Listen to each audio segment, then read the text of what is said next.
welcome back to the Roundtable. What typically happens is we record an episode and then we end and then we cut and then we do the thing. But we got like into our last discussion on Silo Season 2 non-spoilery stuff and realized like we got a lot more to say, at least I do. I don't know if Templar does. I'm assuming he does, about kind of some spoiler stuff. So we're going to actually make this its own separate episode. There will be in the title, hey, we're going to talk about spoilers. We're just going to go for this because there are a lot of questions that are still to be answered.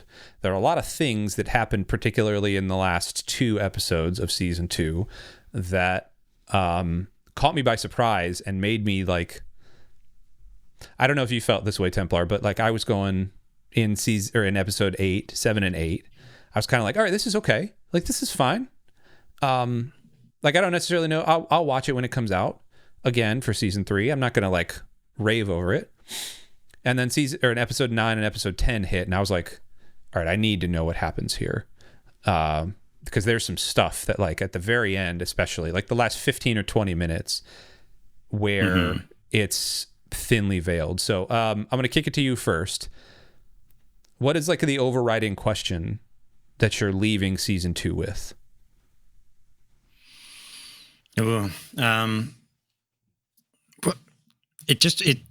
It brings up a lot of questions about, is the world actually still poisoned, or is it maybe just the area around the silos that's poisoned? Because we learn seemingly it's the same thing that Lucas Kyle learns when he goes down into the tunnel underneath, is the same thing that Solo tells Juliet, that there's this like poison reserve essentially, where it sounds like what happens is, because they kind of tease it when she first gets there and Solo says they all went out and the wind must have blown the poison away because they all survived for a bit and then the poison must have come back.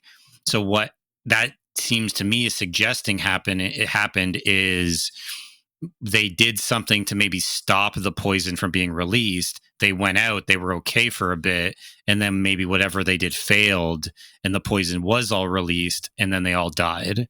So that my question then is the whole world still poisoned, or is it just these areas around the silo are being kept like this and you die when you go outside, but the poison is coming from the silo itself? It's like keeping people from leaving. So that's my kind of big question coming out of it.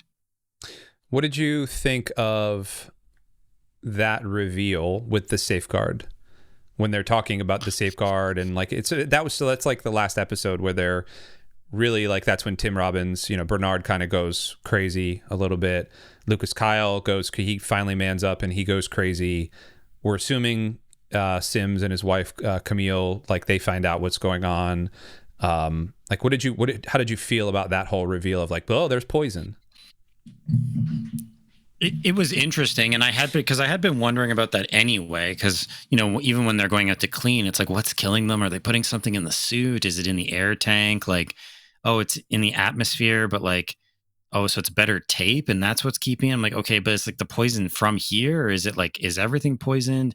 And then he mentions it's been like 360 years or something since the silos were built, and I'm like, whatever, it's a fantasy science fiction world, so it could be whatever, but it's like, I feel like after that amount of time, it probably wouldn't be poisonous to go outside still, like, so shouldn't people be able to go out for a period of time? So it did kind of make sense. And I think the idea of Bernard sort of being like, well, then what was it all for? Like, and especially if the idea is, he was trying to keep everyone in the silo, like doesn't want anyone to go outside because he thinks it's poisonous. And then if the reveal is, no, it's actually fine, the silos are poisoning the air immediately around them. It's like, well, what was I doing all this for then? We could have just gone out, like, but the system is set up to kill the people as they go out anyway.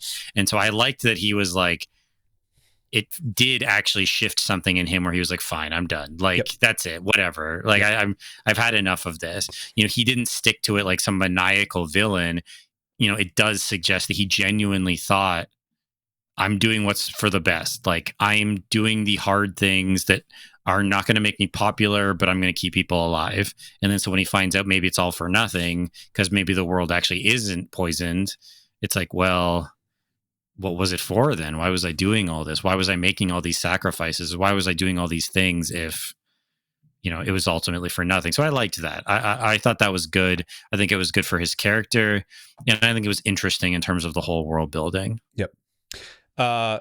Okay, so I agree with all of that. I thought the poison was a little bit like, this is kind of stupid, but in the greater context of what they're talking about. So a couple of things I found out doing a little digging that I didn't realize. So when Lucas Kyle goes underground, episode, whatever, I think that's the very last episode, he goes to the underground tunnel, he finds the thing, and the voice, that voice is called the algorithm. Now, which I think is interesting that it's called the algorithm. He says that algorithm says only 4 people have made it. You, Judge Meadows, George, and then the Salvador, what is his name? The guy who had Quinn. Yeah, Salvador Quinn. Those are the only people that have ever made it to the thing, which I thought was like, okay, it's just an underground tunnel, but they're scared of water. Like you put yourself in that world. They've never swam, all that other stuff. Like, okay, I get it.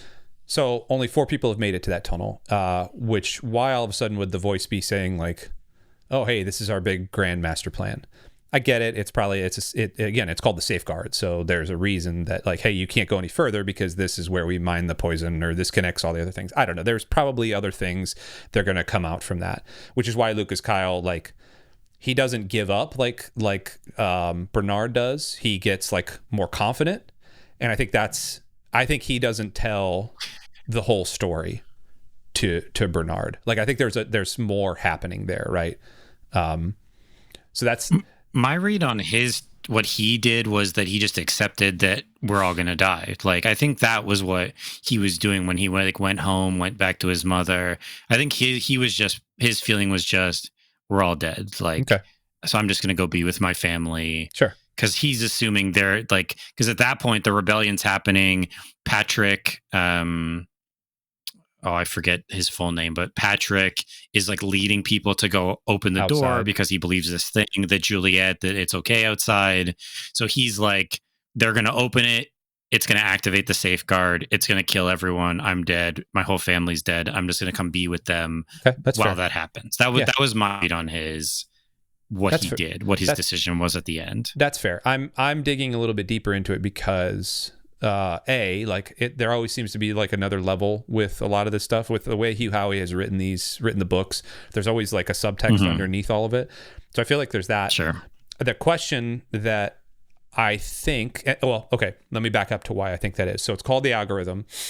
He gets in real close to Bernard, and he only has like a short amount of time to whisper to Bernard. Bernard has no clue about any of this. He knows about the poison, but he doesn't know like that, hey, we're all kind of screwed anyway, right? So he has to get in real close because the algorithm doesn't want to hear. You can actually hear the algorithm. So when they shoot, I can't remember what episode it was, 3 or 4, where they, from the down deep, they shoot that like rocket up with all the pamphlets, like, hey, IT is lying to you. The voice that actually speaks to Bernard is the algorithm saying it, like, hey, we've detected something or other. And like, I didn't put 2 and 2 together until I was like, oh, wait a minute. So the algorithm might be a person, but most likely it's like the system AI. It's AI that's running this thing, right? Okay, so I back that up, and that's why I go like, okay, Lucas Kyle's now part of this, whatever. But the thing then where Bernard is like, well, I'm going out. Okay, that's cool. Like, and he's got his own special suit, and we're assuming like that suit's really good, and it's the IT suit or the whatever. They have their own good stuff. He's probably dead. I would assume either that or he's like super burned because of the incinerator. Why did that door start to close? Is it because the algorithm heard it and then started to close the door of their own accord? Because like or did somebody else close the door to like wanted to trap him out there? Who knows? We're assuming Juliet's alive because the suit she's wearing was a fire, like it was a fire suit. Yeah, fire suit from Silo 17. So all that stuff is cool. The thing that really got me like hooked on this though was it went to black at like 45 minutes. It goes to black, or 40 minutes or whatever. And then it comes back, and the guy from this dude up here on the screen right here, this guy shows up, and it's like, wait a minute, am I watching another show? And like, I thought my Apple TV had like lapsed into another show. You know how it kind of just like spins. I was like, Sure, wait, starts the next thing. yeah. I Yeah. was like, I did not cue this show up. And so we learn from this dude here. He is a congressman from the great 15th district of Georgia, which there is no 15th district of Georgia as of 2024, which I thought was interesting. Now, granted, this book was written 10 or 15 years ago, so there might have been. He meets this like It's reporter. also set in the future, so it is set in the future. It's also set in like 2050 or something like that. So sure. It's, although they're interesting, they're still using iPhones, which I thought was very funny. Like that guy scanned him with an iPhone. Now it's an Apple TV show, so do what you will with that. He made allusions to the fact that, he meets this reporter who he thought it was a date. He plays dumb, and then he reveals that she went to Oregon, and then he lays down a Pez dispenser with a duck on it. The Oregon ducks. I thought that was kind of clever. It's the same Pez dispenser that we find years later, hundreds of years later. Which Juliet planted. Yeah. Yes. You hear that musical sting and you go, oh, that's cool. But I also started taking this a little bit kind of deeper, and I'm gonna lay a theory out here. Have not read the books, so if you've read the books and you're listening to this, thanks for listening, by the way. But also, like, don't laugh at us and don't spoil it in the comments, because I'm not gonna delete any comments, but like, don't spoil it. So he's from Georgia. All of the video that picture book thing was from Georgia as well, from the Appalachian Georgia area. Yep, Georgia. Oh, that's right. Yeah. So my estimation is that all of this stuff is in Georgia. Like that would be my thing, because what I think actually happens, silos are in Georgia. Yeah, sure. the silos are in Georgia. What I think actually happens is, he mentions like, hey, he's an engineer. He graduated with his master's in engineering. The reporter says he says, did you see what we did down in New Orleans? So either they like engineered some sort of way to like save the dams or the levees from a hurricane, just like Katrina or something like that, which I think is an interesting parallel. But the even more fascinating thing is he thinks it's a date, she doesn't, and yet there's obviously an interest there. My theory, I'm gonna pull this out. My theory is that he, as an engineer, engineers the silos and engineers this AI. They get married or something happens, and then they're like the progenitors that are living in like a separate silo, because remember, there's 51 silos. It starts as like there's only 50, and Lucas Kyle says there's 50 silos, and Bernard says actually there's 51. So there's probably like the mother silo. I'm assuming they started the mother silo, et cetera, et cetera, et cetera. So what were your thoughts about the last 15 minutes, kind of the extra scene there? Did it hit you like that, or were you just like, oh, that was cool, and I'm done? I didn't make that connection. I just thought it was interesting, sort of world building that I imagine they're going to pepper in, or who knows, maybe whole sections of upcoming seasons will be the pre-silo stuff. Will like kind of show how we got there. I don't know how much they're going to put into it, because they've said there's going to be 2 more seasons, but season 4 will be the last one. So they obviously have the full story in mind and where they're going to end. So my thought was just that it was interesting world building, essentially. And I liked that it was kind of setting up things. Like they talk about a dirty bomb going off. Yes. That Iran supposedly set off a dirty bomb somewhere in the United States, in DC, I think, in DC, and then talks about, are we going to retaliate against Iran, which is a strange question, because if Iran actually set off a dirty bomb in the US, not to get into politics or anything, I don't think like Iran would exist the next day. No. So that's a weird question for a reporter to be asking. But anyway, that's getting into like other stuff. But so just foreshadowing probably what's going to happen. So this dirty bomb gets set off, presumably, and she mentioned that he was in the military and that you can't get into politics essentially anymore unless you served. She has some comment about like you have to have served to get in anymore, to run, which suggests that maybe the country has become more militarized in terms of like government, politics. Like it's all former soldiers. It's all becoming more militarized. So maybe more sort of imperialistic or more looking for fights. And then so it seems like it's setting up the idea that it's become more military focused. This attack happens. Obviously, there's probably some response, and then that will spiral into whatever the global conflict is that leads to the world being sort of poisoned. Like that's all. That's what I took from it. I didn't take the Georgia stuff, but that's interesting to me as well. So yeah, I thought that was interesting. I also thought the fact, and this was just a little, maybe this is my political brain kind of going out and walking into left field or right field, whatever way you want to say it. But as he's walking in, so this junior congressman, this guy here, his name is Ashley Zuckerman, is the actual actor. Interestingly, he's not named in the credits, although here I'm reading this, his name is Daniel, but he's just called Congressman in the credits, which I think is very funny.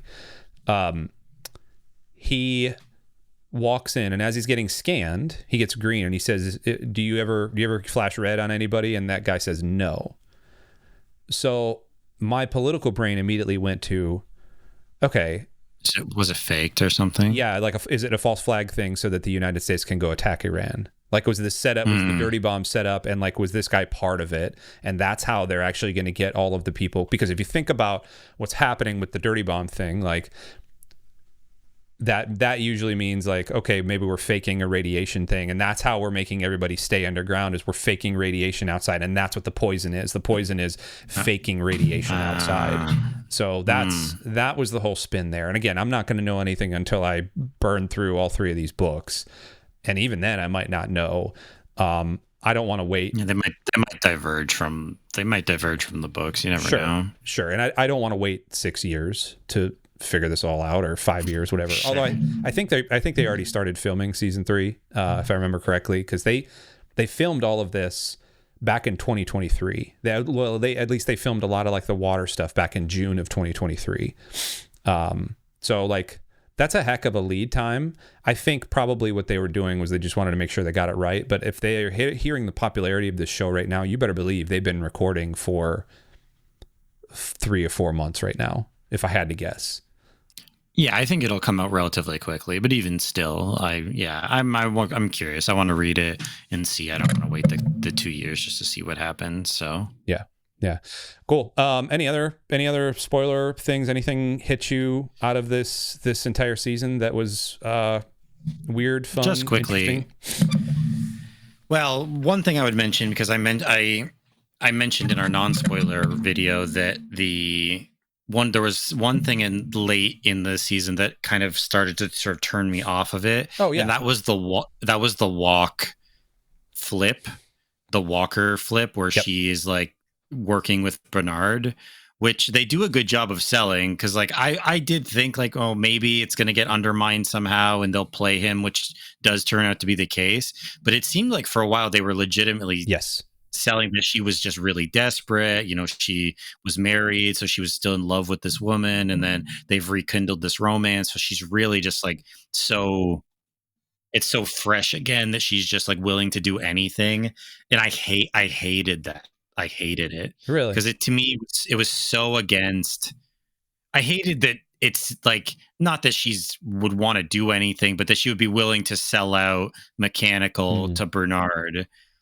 Obviously, again, in the last episode, they flip it and show that she actually worked with them and they played Bernard, and that's fine. But up until that reveal, I hated that decision. I was like, if they stick with this, that's really disappointing. Because to me, I really liked the Walker character. Yeah. And to me, that decision was totally against everything they had set up about her character up until that point. No matter what attachment she had, there's no way she's going to sell out all these people. And I genuinely thought they were maybe going to do it as like a, you know, whatever, subverting your expectations thing. And I'm so glad they didn't. I'm so glad it did end up actually being like they were playing him, whatever, and they got one over on him, because I really like that character. And I thought, like, if they stick with that, I'm like, oh, they're doing her so dirty with that decision, because that doesn't line up at all with anything they've set up about her. Yeah, I agree. I like that. I like the fact that they did, again, this is all within the last the last 20 minutes of episode 10 kind of ties everything up, which is it was like a big build up for a really quick payoff, but the payoff for most of the things was great. I honestly can't think of a storyline. Oh, well, that's not true. The one storyline I want to dig in a little bit deeper, and I probably need to, it'll probably be in the books, but the Judge Sims and his wife Camille thing why His does wife being able to stay. yeah, and him having to leave. why does the algorithm say you two go, she can stay? Like, what's up with that? When it seems like she's been loyal to him, and they've been fighting some unknown fight. They never really say like what the fight is, although you assume that the fight is just to keep the silos safe, right? Like that's what Sims wants. I think there's something there with IT, because she was in IT, she was under Bernard for a while. Like, I think there's something there. That's why the algorithm chooses her. Also, if you're the rebels, why are you going to blow up 2 whole floors of stairs? They blew up between levels 92 and 94. So like, I understand like this is a big statement and all this other stuff, and now they own, but like now they can never get out, right? Like they can. Everybody below 94 is trapped on 94.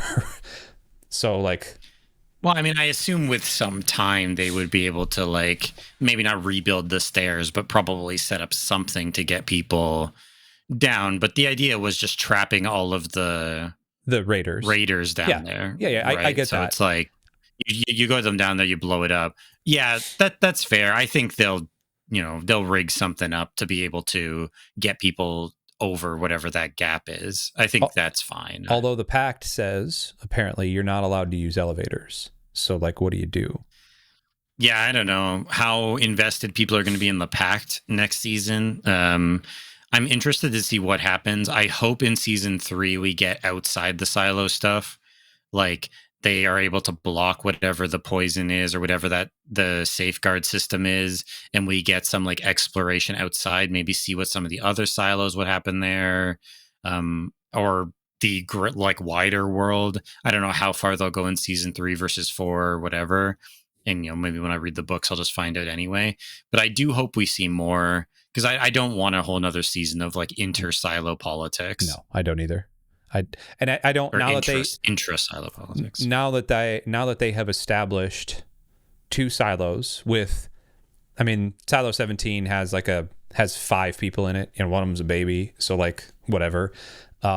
Which I honestly, I thought that was all very funny to me as well. And this is Steve Zahn. Okay, this is another like spoilery thing, and so whatever, we're already in the spoilers, but like the fact that Steve Zahn is trapped as a 12-year-old, he plays that 12-year-old boy so well. Like the hormonal sort of switches back and forth. He's angry and then he's happy. And like something that was really kind of bothering me about him, and I couldn't put my finger on it why, but he would always say, no, you need to come here. I need to show you. Instead of just like using his words to explain what was going on. No, I need to show you. I need to show you. And I was like, all right, is this one of those stupid TV tropes that like, because you need to reveal it to the viewer, picture is better than 1,000 words. And you got to come see this. Yeah. Just the standard. Yeah. Like, hey, come here and see this. And it was like, just, and even, I think even at a point, Juliet breaks that wall. It's just like, no, just tell me. But you've come to find out he literally can't, because he's trapped as a 12-year-old. And I have had 12-year-olds, like, they don't know how to use their words accurately to adults. And so this is the first adult he's seen since his dad got shot in front of him. And so he's like mentally trapped there. And like, I don't know, man, that was, he got older, but he didn't grow up. Right. Yeah. Like, that payoff was so cool. That was very cool to me. Yeah. Although that was one that like they foreshadowed heavily enough that I kind of knew that one was coming. Because when it's like here in the classroom and he's like, oh, is this girl? I sat next to her in class. And then I was like, oh, this is his classroom. Like he was like 11 or something. And when this happened, and he's just being here by himself, although not by himself, at least for a lot of it, whatever. So yeah, but that was a great reveal. And I agree. He played it extremely well. That, and like he goes, again, he's a great actor. He goes from like when he's yelling at Juliet in that episode where she gets like all infected, he goes from happy to like rip roaring, just emotional, angry to like sad, like within a snap. Yeah. And she did so well as like the character of Juliet. You can watch her just like an abused animal, like holding herself. That was like the acting, and that was really, really quite good. The performances in the whole show were really excellent. Like even Common, who like nothing against Common, I don't think he's the most versatile actor. No. He's good. He's good at what he's asked to do, though. Like he plays these types of characters in other things, and he does a good job with it. But everyone is very good. Like Tim Robbins kills it. I don't know the actress who plays Walker, but she's very good. I really like the two mechanical leaders, Shirley and Jax, the head of mechanical guy. I am blanking on his name right now, but they're also really good. The like deputy guy with the long hair, I really like him. That character, he's like really good as kind of a bumbling, authority figure / kind of a bit of a goofy guy, but he's like, you like him. I like the Sheriff Billings, Fred, like he's great. It's really full of a lot of great actors and a lot of great characters. So like we said, I mean, it's slow at various parts in season 2, and there is probably some stuff that could be cut. I guess they wanted that 10 episode mark, so it seems like they maybe had to fill it in a little bit. But overall, the performances are really great, and it is definitely worth watching. Oh, now that I say that, the redheaded survivor woman who was like leading the kids in Silo 17 was so annoying, insufferable. I get that they're trying to set up that she's just like, I guess that she's like that, like she's overcompensating and she's like just scared for them, and like she's just angry and taking it out on everyone. But like, man, they needed to do more to like help us connect with her, because she was just obnoxious in the show. Like they kind of did they didn't really do right by her, I think, in some ways, in terms of giving us enough with that character. But anyway, small gripes. Overall, it was good, and the performances are excellent. Yeah, overall, it was good, except for I heard, and maybe I heard it out of the corner of my ear when I was listening, but they had a kid, but then they also were like siblings, and I went, oh, wait, are we talking about incest here? Because they said like, you killed our parents. And I went, wait, what? But come to find out, and I did some research on the internet as well. Come to find out, it was like they were half sisters, and this kid is like a half brother of theirs. So like, it's all good. Like there's no incest, right? Oh, sure. So yeah, okay. Which that's good. Yeah, I'm good with. Like their family, like they're legit family, except for the eater, who she was very funny to me too. Cool. Anything else before we wrap up? We've been talking a long time about this. I feel like I could talk a lot about this. Talking a while. It can. There's a lot to unpack. I mean, we could even do a separate episode just on like theories and like what we think's going to happen and all that stuff. But it's fun. I mean, the show leaves you with more questions than it gives you answers, which you kind of expect from this type of show. It does it well, though, and it gives you enough to kind of keep you hooked. Like it keeps bringing you along with it. So yeah, it's just really well done, and I'm looking forward to season 3, and I'm looking forward to reading the books and seeing more what goes on there. Yeah, more than anything, you're gonna, as soon as Amazon shows up tomorrow or the next day, you're gonna jump in. Yeah, exactly. Well, I started a new series, so later whatever. It's okay. I'm reading a new fantasy series, but yeah. What are you reading? Then I'll get into it. I think I might have mentioned it when we did our Roundtable season 2, when we did our kind of wrap up of our favorite books from last year. I think I mentioned John Gwynne in the Bloodsworn saga. Yes. So the third book, the final book in the trilogy, came out in October, and I had read the first 2 already, but it was a little while ago. And so I went back and I've been reading The Shadow of the Gods, which is the first one. And then so I'm going to read Shadow, then Hunger is the second one. So I'm going to read that, and then I'll read the third one, the new one, which just came out in October, which is Fury. So yeah, I went back to the first one to read that, to kind of fill in, because I'd remembered a decent amount of it, but so I'd be like, remember who everyone was and what was happening going into the new one. This is the one you said was like Viking-ish. It's like Viking fantasy, yeah. Yeah. It's a totally fantasy world. It's not our world at all, but like it's a whole different continent, different like gods and stuff like that. But it's it's Viking styled for sure. Okay. Awesome. I have sitting here the Way of Kings that I think we've talked about this, but I'm going back through all of the Stormlight Sanderson. archive. Yeah. I'm going back through all of this. because the book 5 was released a little bit ago and I need to have it all. And so this is just my constant. Yeah. So there's that. Maybe we need to do a book episode here coming up. That would be. He'll have published 3 more books by the time you get caught up. So Sanderson will have, and I will, and they'll all be. The dude works, man. I gotta give it to him. The dude just absolutely works. This is he's like the anti George R.R. Martin. Yeah, no, this is 1,252 pages. They're all like between 1,200 and 1,500 pages. He does not have a word count. Reading. Yeah, he does not have a word count. So Annika wants us to talk about books. I think we could latch on, TikTok's back. We could do our own book talk thing. It'd be pretty fun. We're on YouTube, so it's BookTube. Yeah, or PubTube. No, that sounds gross. Anyway, on that note, we're gonna end this. Thanks so much for sticking around here on this episode. Remember, Lux Digital Church, we're a church, but we're also a YouTube channel, but we're also a community. If you are interested in a community that loves hanging out and doing nerdy things and playing games and doing all that, you can click the link down there to join our Discord. It's in the doodly-doos below us or above us or on the side of us, depending on where you're watching. There's links in the show notes. Go grab those and go watch Silo. It's a good show. We highly recommend it, and go grab the books as well. Maybe we should get Amazon affiliate links so that people can go buy the books, and we can take a cut of that. Yeah, absolutely. Even more stealing from the Bezos and giving to the Lord. For Templar, I'm Chino Mage. We love you. We'll see you next time. Bye.